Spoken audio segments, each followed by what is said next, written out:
let me tell you, this is a guy who was dead even with the then super middleweight champion Marcus Bayer in Bayer's home country of Germany. The fight declared a technical decision, stopped on cuts. This is a guy who went to the United Kingdom and fought Joe Calzaghe and went rounds, and also fought Lucien Boutet, who is now the super middleweight champion of the world, fought him in Boutet's hometown of Montreal. So coming here and getting booed means nothing to him, Wally. Absolutely not, and like he doesn't expect it fighting in Peter Manfredo's house. But I'll tell you what, Peter Manfredo's got to fight a smart fight and a perfect fight. I think perfect, too. I really do. Bika, virtually inactive since winning the Contender Series Season 3 in a tremendous battle with Jadon Codrington. In fact, Codrington had Bika down. First time Bika had kissed the canvas in his career. Only fight since a one-round blowout in his home country in April in Australia. 2006, that controversial draw to Marcus Bayer, lost his second title bid to Joe Calzaghe, and he dropped that decision to Lucien Boutet in 07. But he's ranked. This guy is dangerous. One thing we should point out about that knockdown by Codrington, that was just a great punch that he got hit with, and it would have knocked out a lot of guys. And here comes Peter Manfredo. Exactly, and Manfredo, as we hear, the crowd loves him. He's done so much fighting here in this same building, here in Providence, the pride of Providence. He won his first 21 fights, all in New England, mostly here in Providence. Lost in the finals of the first Contender Series. He was a deer in the headlights last year against Joe Calzaghe. Lost a close decision to Jeff Lacey. He is here in the big leagues again here on Versus. Hey, it's our friend Bob. Night on Versus, super middleweights. Peter Manfredo Jr. on home turf here in Providence. But could he be in too deep again? Heavy-handed Sakio Bika. Let's take a look at the head-to-head. You see Peter Manfredo, 2 years younger, gives away 3 inches in height. The weight's just about the same. The reach, absolutely the same. And the rules they'll fight under tonight, no 3 knockdown rule, no standing 8 count. Only the referee can stop the fight, and neither fighter can be saved by the bell in any round. And John Vina has the official introductions now. Ladies and gentlemen, from the Dunkin' Donuts Center here in Providence, Rhode Island, Tournament of Contenders, in association with Jimmy Birchfield, Classic Entertainment and Sports, proudly presents your Fight Night on Versus, main event of the evening. 12 rounds of boxing for the vacant IBO Super Middleweight Championship. President of the IBO here at ringside, Ed Levine. Supervisor at ringside, Hilton Whitaker III. This championship bout is sanctioned by the State of Rhode Island, Department of Business Regulation, Division of Commercial Licensing, Racing and Athletics. Michael Marks, Director. Maria D'Alessandro, Associate Director. William DeLuca, Chief Licensing Examiner. Ringside physicians are Dr. Robert McKittrick and Dr. David Carpentier. Your timekeeper for this evening is Paul Goodwin, and scorekeeping at ringside is Jim Baker. Your 3 judges scoring this bout on a 10-point must system are Wayne Lima, Dr. Clark Sammartino, and George Smith. And your referee in charge of the action, once the bell rings, the very classy Ricky Gonzalez. Introducing first, fighting out of the blue corner. He's wearing yellow and gold, weighing in at 166 pounds. His professional record is 26 victories, only 3 defeats, 2 draws, with 16 big wins coming by way of knockout. Hailing from Sydney, Australia, by way of Cameroon, where he was a 2000 Olympian. He's rated number 4 by the IBF and the winner of the Contender Season 3.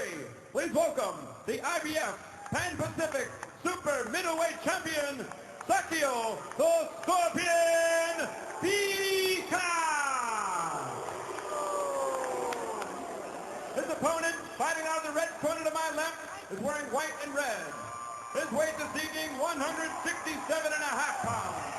His outstanding professional record reads 31 victories, only 5 defeats, with 16 big wins coming by way of knockout. A runner-up in the Contender Season 1, he is the interim NABF Super Middleweight Champion.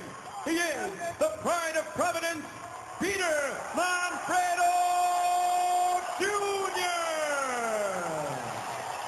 12 rounds, vacant IBO Super Middleweight title.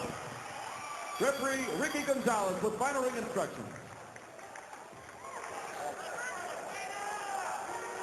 Okay, gentlemen, you received instructions in the dressing room. I expect a good, clean fight. Protect yourself at all times. Obey my commands at all times. Your trunks are good there. Anything below that line will be considered low. Your trunks are good right there. Anything below that line will be considered low. Touch them up. Fabulous job by our viewers at home scoring online. We encourage you to do it again in this main event, super middleweight face-off. It's Manfredo and Bika. And for Manfredo, his father who trains him told me earlier this week, if he doesn't win, he should probably retire. Which is not the first time he told him that. Exactly. Bika can really hit. He'll throw the jab, and I think Manfredo obviously wants to box him. So there's two places to be. Box him from the outside, be quicker, or get inside that power. And Wally, as you said, go up the middle because Bika swings wide. Yeah, like but you know, it's funny you should mention that because we did ask, Manfredo today, you're going to box this guy, right? I mean, I assumed that's what he would do. And he said not necessarily. He might actually want to get in the pocket with this guy and exchange punches, which I think would be dangerous. Bika just looks so strong. Very strong. And Manfredo came at him, hit him with a left. But if you notice, Manfredo is standing his ground, and he looks like he wants to trade punches with this guy. Bika just, he looks like granite. He's been down once by Jadon Codrington, sinks a left hook to Manfredo's body, and really backed off Peter there. And they almost look like they're in different weight classes. Yeah, they're really going to both, they say, well, it looks like Bika's taking control offensively, but they're going to read each other, see how they hit, and I think Manfredo has got his answer already. Bika hits hard. There's that overhand right. Jab right straight through, so Bika throwing a lot straighter, Wally. Not only that, that right hand definitely got Manfredo's attention. Exactly. Pushed him back a little bit. Right up the middle with it. And there it is again. He was short, so Manfredo's got to roll a little bit, catch those shots with right hand. And there he hooks, comes back. So Manfredo is slugging a little bit with him. They're flat-footed in the middle of the ring. Yeah, while we have the chance, let me just say, I think it's a very dangerous tactic that Manfredo has chosen. No question. He's right in the wheelhouse of Bika. He's either got to get really close and smother that power, I think, or start moving and outbox him. He's got quick hands, Wally. It won't be the first time, Nick, that we've seen a guy, especially fighting in his hometown, try to prove something. And I don't know if that's what he's trying to do, but it certainly does not seem like he's playing to his strengths right now.